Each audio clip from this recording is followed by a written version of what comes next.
Pourquoi Guy Marius Sagna m'a bloqué sur Facebook? Écoutez cette vidéo. Monsieur le Président, je vais terminer. Je termine. Mais permettez-moi s'il vous plaît que je termine. Au Bénin, si on ne fait pas attention, le président Patrice Talon, avec les réformes du code électoral, pour imposer un parti unique, va mettre le feu au Bénin.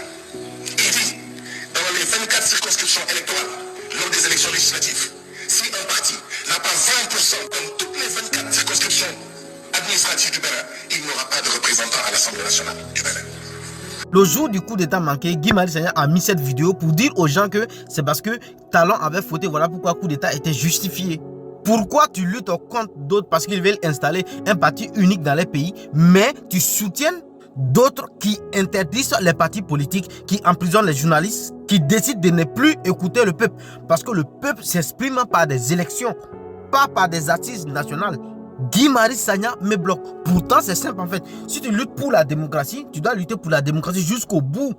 N'écoutez pas ces démagogues panafricanistes qui te présentent toujours en défenseur du peuple. Ils ne défendent ni le peuple, la souffrance du peuple, ils s'en foutent. Ils utilisent ces éléments de langage pour avoir le pouvoir. Démocratie, écoutez le peuple souffre. D'abord, même quand il dit que c'est à cause des talents que le Parti démocrate ne pourrait pas présenter un candidat, c'est faux. Écoutez ça. Cette question d'exclusion des démocrates aux élections présidentielles, vous savez, il va falloir qu'on soit un peu sérieux dans nos républiques, surtout quand on se dit opposant aussi. Il faut dire les bonnes raisons aux populations. Vous voyez? Parce que quoi? Le candidat déchu des démocrates à Godio, qu'est-ce que lui-même il a eu à dire? Que le rejet de sa candidature est beaucoup plus dû au dysfonctionnement interne du parti politique, les démocrates. Si vous-même, vos députés, ont eu à recueillir des parrainages et puis après, ils vous ont attaqué en justice pour faire rétracter ces parrainages-là, ce n'est pas la faute à Patrice Talon. Ce n'est pas du tout la faute à Patrice Talon. C'est la faute à ces députés-là, des démocrates, qui, à un moment, ont estimé que l'avocat là n'était pas leur candidat et que Moundete était le mieux placé pour représenter le parti aux élections présidentielles. Donc, à un moment donné, je pense que ces questions d'exclusion politique, les parrainages que les gens disent que non, c'est un argument de Patrice Talon pour écarter les candidats, je dis c'est faux. On parle de la plus haute fonction de l'État et donc n'importe qui ne peut pas candidater pour être président de la République.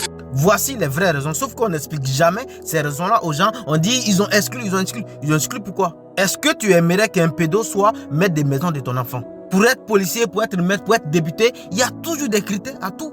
Ce que vous devez savoir, c'est que les gens comme Guy Marius Sagna, ils utilisent en fait ces arguments en fait pour justifier les coups d'État en Afrique. Et une fois le militaire panafricaniste au pouvoir, ils deviennent les bourreaux du peuple. Ils deviennent pour le parti unique anti-liberté d'expression parce qu'ils vont associer toute critique du pouvoir à de la traîtrise qu'il faudra bannir. Vous voyez dans le Sahel, Guy Marius Sagna les soutiennent. Même quand ils envoient les journalistes au front, ils les soutiennent quand même. Parce que ce qui compte, ce n'est pas la démocratie, mais c'est l'idéologie qui compte. La démocratie, la liberté d'expression n'est qu'un moyen pour Guy Marius Sagna pour asseoir la dictature en Afrique.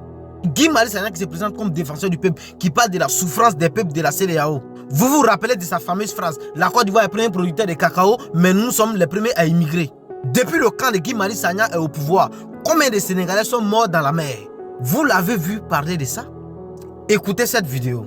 Nos concitoyens, honnêtes et intègres, ne s'attendent pas à ce qu'en 5 ans, 10 ans, que nous transformions radicalement le visage du Faso, du Mali, du Niger, du Sénégal, d'accord, en 5 ans, 10 ans, alors que l'État dans lequel se trouvent nos pays a été façonné pendant des décennies, voire des siècles. Les Africains ne devraient pas s'attendre que les panafricanistes vont résoudre le problème des Africains dans 5 ans, 10 ans, parce que nous avons souffert pendant 2000 ans.